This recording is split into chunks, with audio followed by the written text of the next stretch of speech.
Hello, lovely people of the internet. Dom Lawson here again. This is me. That's my face and beard.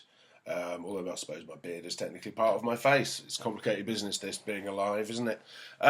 Yes, it's time for another Iron Sandwich, wherein I speak this way into my laptop like this, and I say a lot of words that may or may not be connected to my opinions on a new LP by a pop group of some description, but preferably one that plays heavy metal music.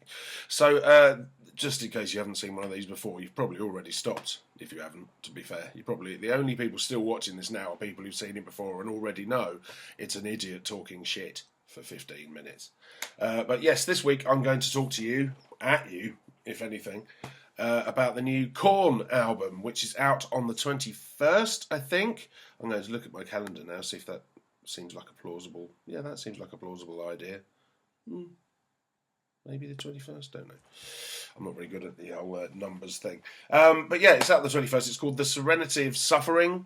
And it is, I suppose, notable for the fact that it's the second album the band have made since the return of Brian, or Head as his pals call him, on the guitar. He went away, he found Jesus, but then he came back again anyway. Unfortunately, he gave Jesus to Fieldy, which was a bit odd, but there you go. But Jonathan Davis hasn't found Jesus. Well, if he has, he's put him back, and, you know, God no, I'm washing my hands of the whole thing. But yes, it's Korn's 405th album. I'm not sure. Again, I'm going to have to check this. I should do my research in advance, really. But I think it's more entertaining for you to see me gawping at the screen and trying to keep talking while looking something up, which is harder than it looks. Confirming there that it is coming out on the 21st of October there. But this is their 12th album, which is quite impressive in itself, really. That's more than Metallica have released, incidentally, in terms of studio albums. Although, you know, more of that later. Well, not in this one, but I will be talking about the Metallica album at some point. Yes, but anyway, The Serenity of Suffering, the 12th album by a band that I think... you know, they're well established enough now that it doesn't really matter if people don't like them. You know, Korn have been around for 20 years. They're still a big band. They're still headlining at big venues. And they don't seem to have suffered some kind of terrible mid-career creative slump that has made everyone lose interest. You know, I mean, they have certainly done albums that some people haven't liked, and they always get stick for the same things, pretty much. You know, it's Korn, oh, they've only got one song and they play it over and over again. Well, that's not true, actually. That's the thing. That's the weird thing about Korn. Yes, they do have a sound. Certainly, you might even call it new metal if you were being unkind. And yes, you know it's Korn instantly because they have a very recognisable sound and a certain type of groove that they tend to use. But I think the reason that they've kept people interested, they certainly kept me interested anyway over 20 years, is the fact that their albums always have plenty of those kind of songs on them, so you always get your fix of what you kind of demand from Korn, but they've always experimented as well, and they've always done lots of different, different approaches to achieve the same end in some ways. You know, the dubstep album, which I was a particular fan of, The Path of Totality, I thought was a great record. You know, I mean, yes, okay, if you're a super cool person, then you could have gone, oh God, yeah, but dubstep happened like 4 years ago, dude. But no one gave a shit about that because it was Korn making big, ugly bro step tunes, like Get Up and Narcissistic Cannibal and stuff like that, and it was great. It worked really well. I also really loved the album before that, which was Korn 3, Remember Who You Are, where they stripped everything down and it basically sounded like it was recorded in a dustbin, you know, with Russ Robinson. And it was all, you know, it was a really gnarly record. I really enjoyed that one as well. And you can go back to most of their albums and go, yeah, that's got some amazing stuff on it. I don't think that they've ever made a truly terrible album.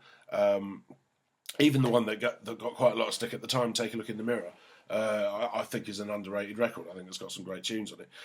But anyway, they arrive at their 12th album, and I suppose the thing is, the last album was very well received, The Paradigm Shift, you know, and I think a lot of people felt, you know, after the dubstep thing and dicking about in various ways for a decade or so, Korn had gone back to sounding like Korn, but not in a kind of retro way. You know, it still sounded contemporary. It still sounded like they were, you know, evolving in some ways, sound-wise particularly. But I think the other thing about the Paradigm Shift, it's almost like that Death Magnetic thing of, oh, thank God they've done an album that's pretty good, rather than, oh my God, it's a classic. You know, I don't think many people will be choosing the Paradigm Shift over, you know, the first Korn album, for instance. You know, but the test of this new album, of course, the Serenity of Suffering, is it better than the Paradigm Shift? If it is, then there's, you know, that's another reason to keep being interested in what Korn are doing, I think. And the happy news is that on many, many levels, I think this is the best Korn album in a very long time. I think if you're a Korn fan, you probably already figured that it was going to be good when you heard Rotting in Vain and saw that ludicrous video.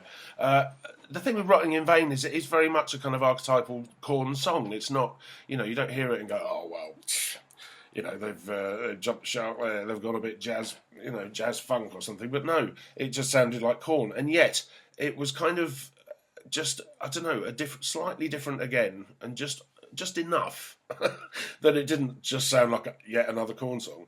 And also, of course, it featured the return of the brilliant monkey noises that JD likes to chuck in on occasion. I'm a big fan of them. I think he should do them in every single song they do. Although, you know, maybe that would get tiring for him particularly. But Rotting in Vain has that monkey noise moment, and it's special. You know, at that point I thought, yeah, I'm going to like this album. This is going to be an absolute winner. And I think the other thing about the song was how heavy it was. Now, I know there's always going to be people that will say, oh, Korn aren't heavy, they're a new metal band. Well, yeah, all right, I know what you mean. In terms of atmosphere, they're not fucking, you know, Deathspell Omega. I get that. You know, they're not Behemoth. You know, but they're not trying to be. It's a different kind of heavy, and sonically speaking, this album is crushing. I don't care who you are. You know, you can say, oh, it's not heavy because it's Korn. Well, fair enough, that's your choice. But this is a fucking heavy record, and I would say the heaviest thing they've done since Untouchables, which I think was also another high point in many ways for Korn.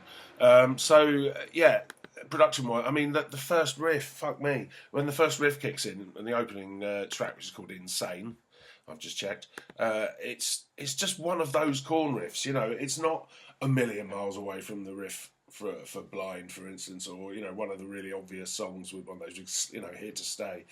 It's in that vein, but no one else really does it and gets the same vibe, and no one else really does it as well as Korn. And if you've seen, I mean, another thing that's worth noting is the kind of exuberance of this album. And if you've seen Korn live over the last 2 or 3 years, you know, since Head came back and since they really, I think they really clicked into a gear they'd not even had before, because they're ridiculously entertaining now in a way that I've seen them at festivals over and over again over the years, and sometimes we kind of like, oh, I think that was Korn, I like them, that was good. But the last 3 or 4 times I've seen them, they've been spectacular and more fun than any band writing morose songs about how everybody hates you. You know, is has any right to do, really. I'm going to go on this. Hang on a sec. Yeah, so in that respect, I don't know, this just kind of, I hate to say it about Korn because it almost implies that they're just doing what you'd expect, because they're not in many ways. I mean, there are kind of diversions from the standard Korn formula on this album. There's a, I can't remember which track the creepy goth ballad is, but there's one of those. There's a song called The Hating, which I think is brilliant. It's a big kind of mid-paced, dramatic, you know, really melodramatic kind of tune. And as a good friend of mine quite often points out, Jonathan Davis is far too old really to be writing these kinds of lyrics, you know. You know, it's kind of, it is a little bit kind of sick form poetry at times about how terrible everything is, but at the same time, that's kind of his thing, and he does it so well. And on this album, on The Hating, there's another track called Die Yet Another Night. You know, his vocals are one of the best performances he's given in a long time on there. It's just, everything here is what you want from a Korn record, but it's still different again from the last one. You know, the production is heavier and sludgier. It's a more aggressive record. There's still a few of those little electronic bits in there as well. There's still evidence of a kind of affiliation with that world, but it's not done in a heavy-handed way. There's even less of it in some ways than there was on the Paradigm Shift, but it works when it's there. It works super, super well. It's also worth noting that there are bonus tracks on the deluxe edition of this album. Apparently there are 11 tracks on the normal, you know, 10 quid CD job. I don't know how much it costs to download an album, probably 7 quid or something, who knows. But there is also a deluxe CD version which has 2 more tracks, and they're both great, so I would recommend you get that if you're into Korn and you're thinking of buying this.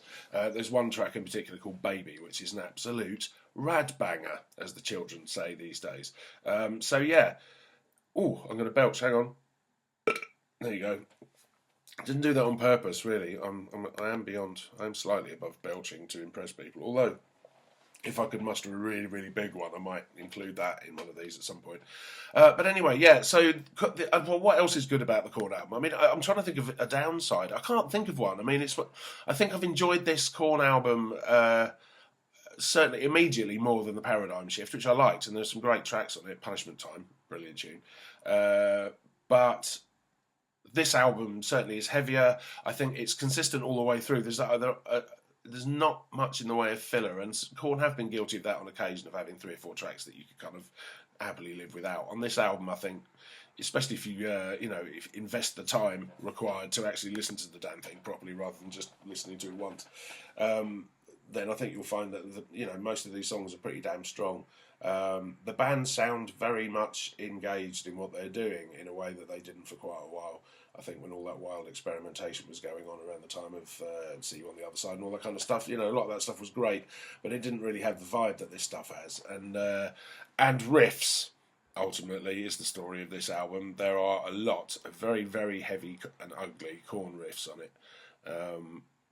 This is a million miles away from what nu metal turned into in one direction. The fact that Korn are still out there reminding us why what they did was exciting in the first place. I think making records as good as this, I think that's quite admirable, actually, because a lot of bands from their generation of bands are just peddling the same old shite and not, seeming to be that bothered about anything other than nostalgia. I think Korn somehow are credible. 22 years after their debut album came out, somehow they're still credible, and I'm not sure how that works. Sorry, I was just fannying about trying to remember something about the album, and I was looking at my iTunes. Other MP3 playing things are available, probably. I don't know. Does anyone use anything else? Who knows? Right, so that's it. That's me talking about Korn. It's 12 minutes have passed. That's more than enough, isn't it? All I'm saying is it's a great Korn album. One of the best they've done for quite a while. The artwork's brilliant as well. If you haven't seen that, well good. And yeah, Korn. Thumbs up for Korn. Next time I'll be reviewing something else. Hopefully something I don't like. So that'll be something to look forward to, won't it? Cheers, folks. See you later, and Satan bless you.